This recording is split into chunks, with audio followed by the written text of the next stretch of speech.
박사님, 박사님, 안녕하세요. 안녕하세요. 93년 엑스포 때 보고 오랜만에 이렇게 또 만났습니다. 반갑습니다. 박사님, 이번에 누리호 발사 성공을 지켜봤어요. 정말 대단하더라고요. 전체 크기가 47m나 되는 이렇게 큰 우주 발사체가 우리나라에서 발사되는 거를 보니까 아마 깜짝 놀랐을 것 같습니다. 맞아요. 커다란 로켓이 우주로 올라가는 걸 보고 한국의 기술을 알 수 있었어요. 이번에 발사한 누리호는 우리나라에서 독자적으로 개발한 액체 추진제 로켓이에요. 그런데 전 세계에서 이런 액체 추진제 로켓을 개발한 큰 액체 추진제 로켓을 개발한 나라가 6개밖에 안 되니까 우리나라가 7번째로 이렇게 큰 성과를 거두게 된 겁니다. 액체 로켓이요? 그게 뭔가요? 알려주세요. 액체 로켓이 어떤 로켓인지 궁금할 것 같아서 오늘 우리나라에서 어떻게 액체 추진제 로켓을 연구하게 됐는지 그 과정을 설명을 해드리도록 하겠습니다. 안녕하세요. 전 항공우주연구 원장 최연석입니다. 저는 항공우주연구소에서 로켓 개발을 30여 년 동안 했던 과학기술자입니다. 액체 추진제 로켓이 우리나라에서 어떻게 시작이 됐는지 그 과정을 좀 소개를 해드리려고 합니다. 사실 액체 추진제 로켓을 우리나라에서 개발해서 발사하는 것은 제 개인적인 꿈이기도 했습니다. 1969년에 아폴로 11호가 달에 착륙했을 때 보이는 그림처럼 제 친구 3명이랑 같이 이렇게 달에 가서 걷는 이런 그림을 그리면서 우리나라도 나중에 선진국이 되면 인공위성을 발사하고 본격적인 우주 개발을 해야 될 텐데 이렇게 우주 개발을 하기 위해서는 액체 추진제 로켓을 언젠가는 우리도 개발을 해야 되지 않을까 이런 꿈을 꾸면서 이런 그림을 그렸습니다. 그림 옆에는 액체 추진제 로켓 설계도가 있는데 이 액체 추진제 로켓은 제가 대학 시험에 낙방하고 재수를 하면서 그린 액체 추진제 로켓입니다. 독일에서 2차 세계대전 때 사용했던 V2라는 이런 액체 추진제 로켓을 제가 여러 가지 자료를 보고 설계를 해본 설계도입니다. 어떻게 보면 제가 그린 첫 번째 액체 추진제 로켓이 될 것 같습니다. 제가 대학교에 입학을 하고 나서 로켓과 우주여행이라는 이런 책을 쓰게 됐는데 이 책에도 세계 각국에서 로켓을 개발해서 달나라에 갈 때까지 로켓이 어떻게 발전했는지 이런 내용을 적었었는데 여기에도 보시는 바와 같이 이런 그 액체 추진제 로켓에 대한 이런 설계도가 사실은 많이 포함이 되어 있었습니다. 이 책에는 우리나라의 그 조선시대 때 로켓인 신기전에 대한 내용도 소개가 되어 있었어요. 그래서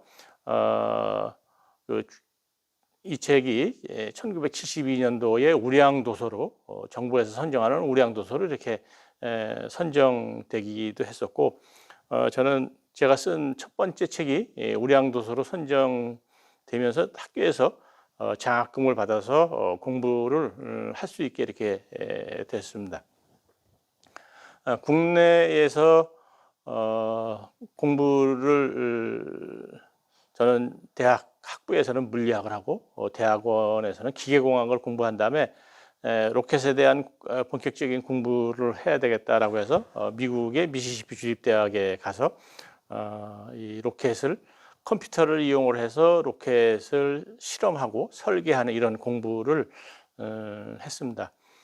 이 가운데 사진은 제가 미국 유학 가서 공부하는 중간에 그 엘라바마 헌스빌에 있는 로켓 공원에 가서 찍은 사진인데요. 저런 그 액체 로켓 이런 로켓을 보면서 우리도 나중에 언젠가는 저런 로켓을 개발해야 되겠구나 하는 이런 꿈을 가지고 있으면서 그 여러 가지 공부도 하고 자료 수집도 했습니다. 미국에서 이제 항공우주공학과에서 박사학위를 받고 귀국을 했더니 바로 정부에서 항공우주연구소를 설립하려고 준비를 하고 있었습니다. 그래서 항공우주연구소는 1989년 10월 10일 날 설립이 됐는데 저는 항공우주연구소에서 로켓 엔진을 개발하는 팀의 팀장을 맡게 되었습니다. 그래서 이제 앞으로 우리나라에서 로켓 개발할 때 필요한 엔진을 개발하는 이런 책임을 맡고 있었기 때문에 앞으로 우리가 어떤 엔진을 개발을 해야 될지 이런 것을 이제 몰두를 하고 있었는데 이때 이라크에서 바로 그 스커드 미사일을 조합을 해서 인공위성 발사를 시도를 합니다. 물론 성공하지는 못했지만 이런 그 스커드 미사일을 조합을 해서 인공위성 발사하는 거를 보면서 그 당시에 북한에도 이 스커드 미사일을 개량한 이런 미사일을 가지고 있었습니다. 그래서 북한에서도 스커드 미사일을 조합을 해서 인공위성을 발사할 수도 있겠다 하는 이런 그 예측을 하게 됐습니다. 미국하고 소련하고 달에 사람을 보내는 이런 경쟁을 할 때 보면 미국에서 인공위성을 발사하면 바로 또 경쟁적으로 이어서 소련에서 발사를 하고 이런 경쟁 관계가 있는 것을 보았는데 만약에 북한에서 인공위성을 발사하게 되면 우리 정부도 빨리 준비를 해서 인공위성 발사를 이렇게 준비하라고 이렇게 할 것 같아서 기술이라도 준비를 해놔야 되겠구나 하는 이런 생각을 갖게 되었습니다. 여기 그 제가 그 당시에 90년 5월 8일자 그 세계일보 신문에 북한에서 우리나라보다 먼저 인공위성을 발사하려고 준비를 하고 있는 것 같다 하는 이제 이런 그 인터뷰 기사를 제가 신문 기자랑 인터뷰를 한 적도 있습니다. 물론 이제 이런 인터뷰 기사가 나가고 나서 8년 뒤에 북한에서 이제 실제로 그 대포동 1호를 발사를 하게 됩니다. 제가 이렇게 인터뷰를 하게 된 이유 중에 하나는 북한에서는 인공위성 발사하기 위해서 대형 로켓을 개발하는데 우리나라는 아직 별로 준비를 안 하고 있어서 연구비도 아주 부족한 이런 상황이었기 때문에 인터뷰를 하게 됐습니다. 로켓에 대해서 이 전문가 분들이 아니라고 하더라도 잘 아시겠습니다만 로켓의 추진제는 크게 두 가지 종류가 있습니다. 이 위에 있는 것처럼 고체 추진제 로켓이 있고 조금 복잡하게 생겼지만 이 액체 추진제 로켓이 있습니다. 고체 추진제 로켓은 구조가 아주 간단합니다. 이 로켓 몸통에 이렇게 추진제를 공장에서 집어넣으면 한 10년 동안은 뭐 아무 때나 발사를 할 수가 있습니다. 구조가 간단하고 쉽게 발사할 수가 있어서 주로 이제 미사일의 이제 추진기관으로 많이 사용을 합니다. 액체 추진제 로켓은 이 파란 탱크는 산화제를 넣는 탱크고 이 빨간 탱크는 연료가 들어가는 탱크입니다. 그래서 로켓 전체의 부피의 한 70~80%를 사실은 이 추진제가 차지하고 있고 이 밑에는 이제 엔진이 달려 있습니다. 구조는 복잡하지만 성능을 조절할 수 있고 또 이 추진제 탱크를 크게 만들면은 성능이 좋은 로켓을 만들 수가 있기 때문에 주로 이제 우주 개발하는데 이제 많이 사용을 합니다.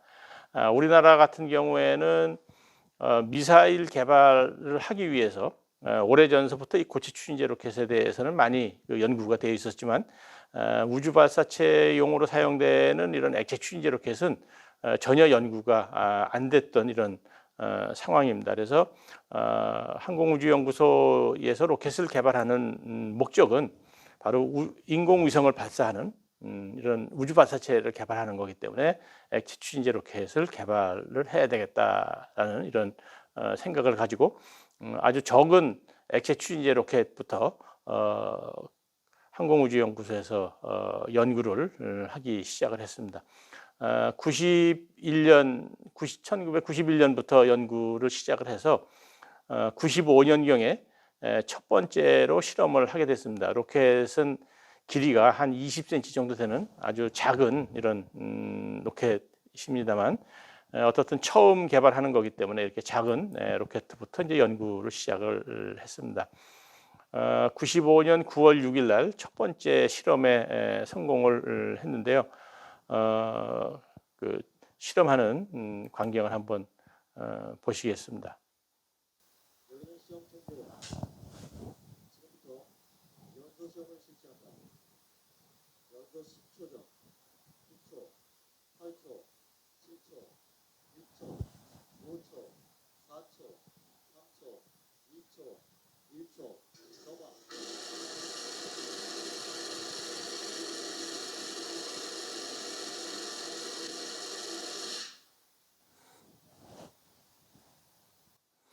짧은 시간이었지만 어떻든 이제 국내에서 이 첫 번째로 액체 엔진에 대한 실험을 하게 됐고 이거를 기반으로 해서 97년 12월 달에 정부의 본격적인 액체 추진제 로켓을 개발하는 이런 프로그램을 정부에다가 제출을 했습니다. 그리고 정부에서 이제 승인을 해줬는데 공교롭게도 97년 연말이 IMF라는 경제적으로 아주 안 좋은 상황이 돼서 본격적인 그 연구 개발은 시작을 못했었는데 98년 8월 31일 날 북한이 대포동 1호를 통해서 인공위성 발사를 시도를 함으로써 우리나라도 이제 본격적으로 액체 로켓을 개발하는 이런 과정에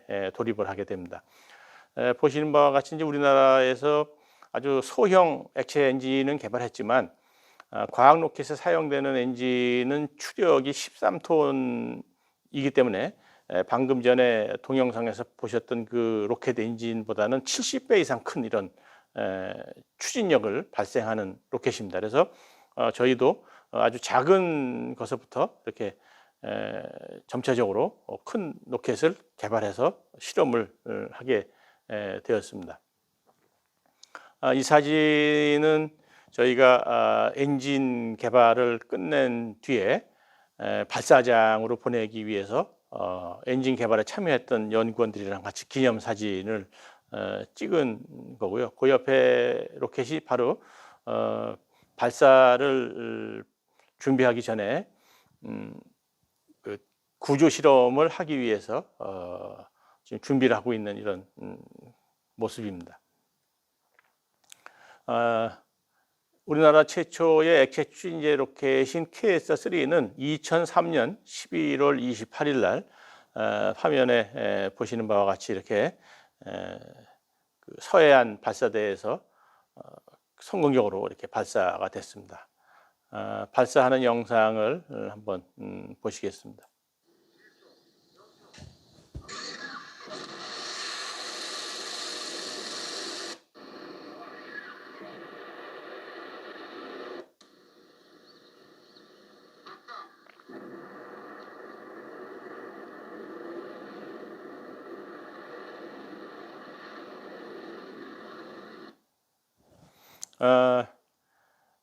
이 KS-3도 인공위성을 발사할 정도로 큰 로켓은 아니지만 어떻든 액체 추진제를 이용한 첫 번째 로켓이 성공적으로 발사를 하고 비행하는 모습을 보셨습니다.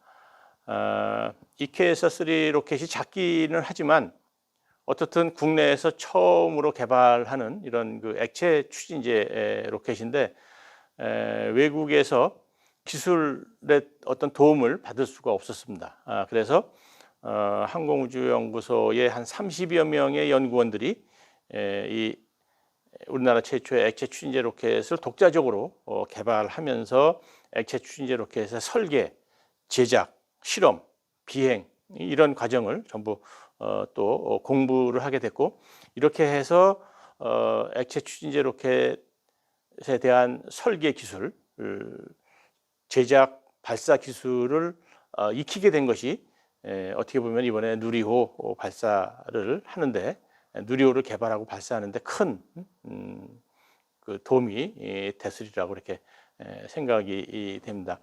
우리나라 최초의 액체 추진제 로켓 개발해서 발사하는데 성공을 하고, 저는 2002년 12월 달에 항공우주연구소의 원장이 돼서 그 우주센터를 건설하는 일, 그리고 미래의 이런 누리호를 대비해서 추진력이 30톤 정도 되는 KS-3에 사용됐던 엔진보다는 2배 이상 큰 이런 본격적인 고성능 액체 엔진 개발을 2003년 3월경에 착수를 합니다. 엔진뿐만 아니라 또 그 제작하기에 아주 힘든 얇고 긴 이런 그 추진제 탱크를 개발하는 것도 이때 시작을 하게 됩니다. 로켓 엔진 같은 경우에는 개발하는데 시간이 상당히 오래 걸리기 때문에 나중에 우리가 국산 로켓을 개발하기 위해서라도 빨리 시작을 해야 되겠다라고 해서 2003년부터 액체 엔진에 대한 개발을 시작을 했습니다. 그리고 2003년 8월 8일에 이번에 누리호가 발사된 나로 우주센터를 건설하는 이런 그 기공식을 그 당시에 고건 총리를 모시고 개최를 해서, 이때부터 나로 우주센터 건설을 시작을 해서 2009년경에 끝내게 됩니다. 건설비도 거의 뭐 1조 원 가까이 이렇게 들었다고 이렇게 생각이 됩니다. 그리고 여러분들이 잘 아시는 바와 같이 나로호 사업도 제가 항공우주연구소에서 시작을 원장으로 있으면서 시작을 했는데, 결국은 2013년 거의 한 10년이 지난 2013년 1월 30일 날 두 번의 이제 실패 끝에 성공적으로 이렇게 발사를 하게 됩니다. 잘 아시는 바와 같이 나로호의 1단 로켓은 액체 로켓이지만 러시아에서 개발해서 이제 제공을 한 거고, 우리는 2단에 사용됐던 고체 로켓을 여기다 실어서 인공위성을 발사를 하게 됐습니다. 이 나로 사업을 통해서 인공위성을 지구 궤도에 어떻게 발사를 해야 되는지 하는 것도 이제 저희가 배우고, 또 유도 제어 시스템은 우리 국산 유도 제어 시스템을 실었기 때문에 누리호를 개발하는데 상당히 큰 여러 가지 도움이 됐습니다. 나로호가 끝나고 이제 저희가 이번에 발사한 누리호의 그 개발을 본격적으로 시작을 했고, 2018년 11월 28일 날에는 누리호 시험 발사체도 길이가 26m, 무게가 53톤 되는 이런 KS-3보다는 상당히 큰 이런 액체 추진제 로켓을 성공적으로 발사를 했습니다. 이걸 바탕으로 해서 전체 높이가 47.2m, 그리고 1단의 직경이 3.6m고 2단은 2.6m에 해당되고, 전체 무게가 발사할 때 무게가 200톤에 해당되는 상당히 큰 이런 세계적인 세계의 발사체랑 비교를 해도 상당히 큰 규모의 이런 우주 발사체가 바로 누리호인데, 이거를 이제 지난 10월 21일 날 우리가 성공적으로 발사하게 됐습니다. 이 누리호 개발에 있어서 가장 그 중요한 부분 중에 하나가 바로 이 그 누리호에 사용된 엔진입니다. 1단에는 75톤짜리 엔진을 4개를 사용했고, 그 다음에 2단에는 75톤짜리 엔진 하나, 그리고 3단에는 7톤짜리 엔진 하나를 사용을 하게 됩니다. 그래서 크게 보면 7톤짜리 엔진하고 75톤짜리 엔진을 두 종류의 액체 추진제 엔진을 개발해서 누리호에 장착을 해서 사용을 했습니다. 75톤짜리 엔진 개발하는 과정을 한번 보시겠습니다.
이 누리호 개발에서 가장 어렵고 핵심적인 부분이 75톤 추력 75톤의 엔진을 개발하는 과정입니다. 전 세계에서 이 정도 규모의 엔진을 가지고 있는 나라는 6개국 정도밖에 안 됩니다.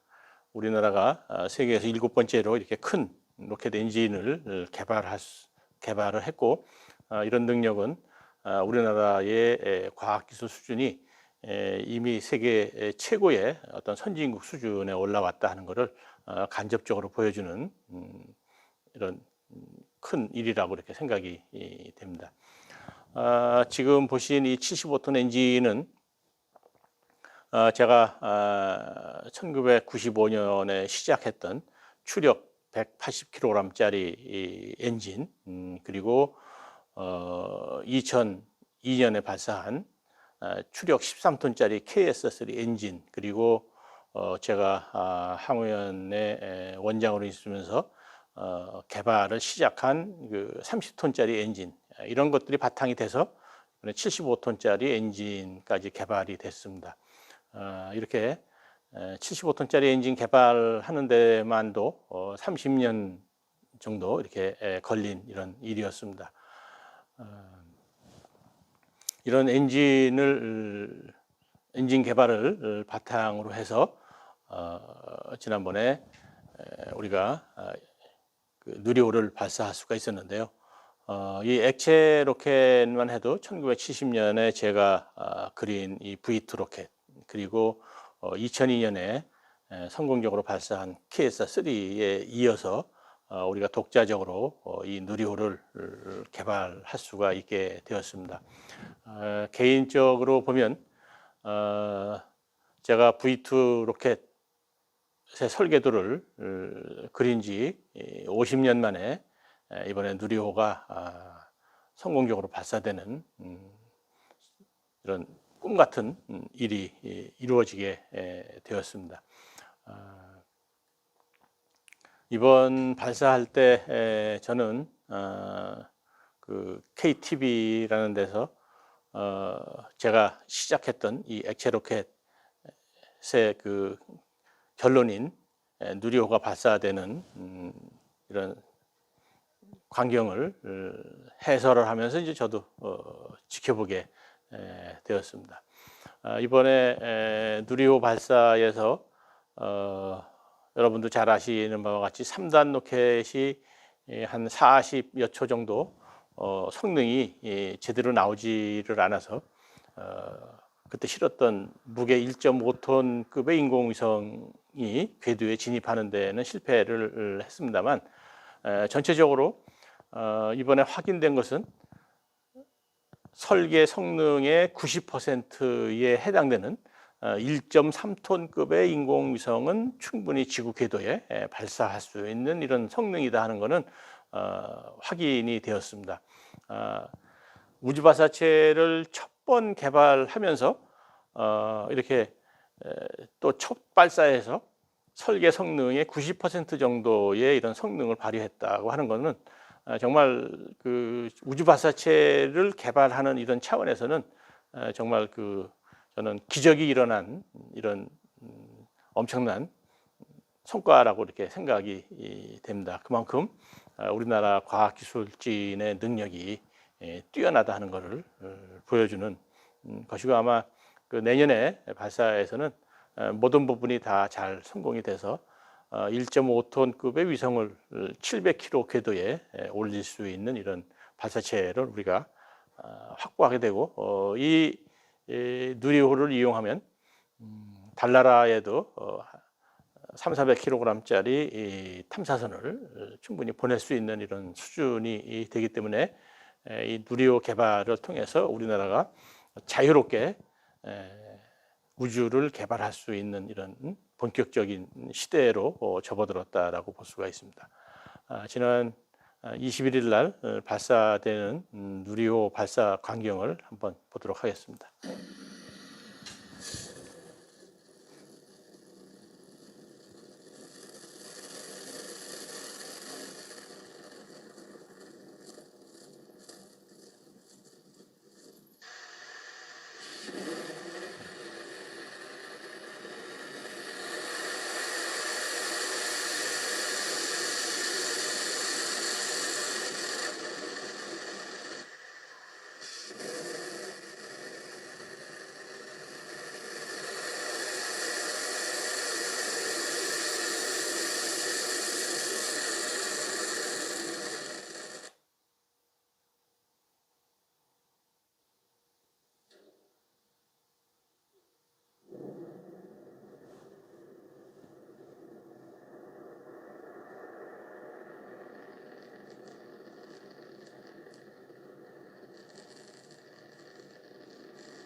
이번 누리호 발사를 통해서 제가 어렸을 때 꿈꾸던 이런 액체 로켓 개발이 이루어지는 것을 보게 됐습니다.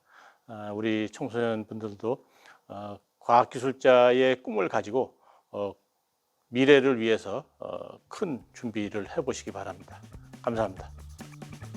와, 한국의 로켓 기술 정말 대단하네요. 93 엑스포 때는 제가 지구로 왔지만 앞으로는 지구인이 제가 있는 외계 행성으로 로켓 타고 오겠군요. 한국의 로켓 기술 화이팅!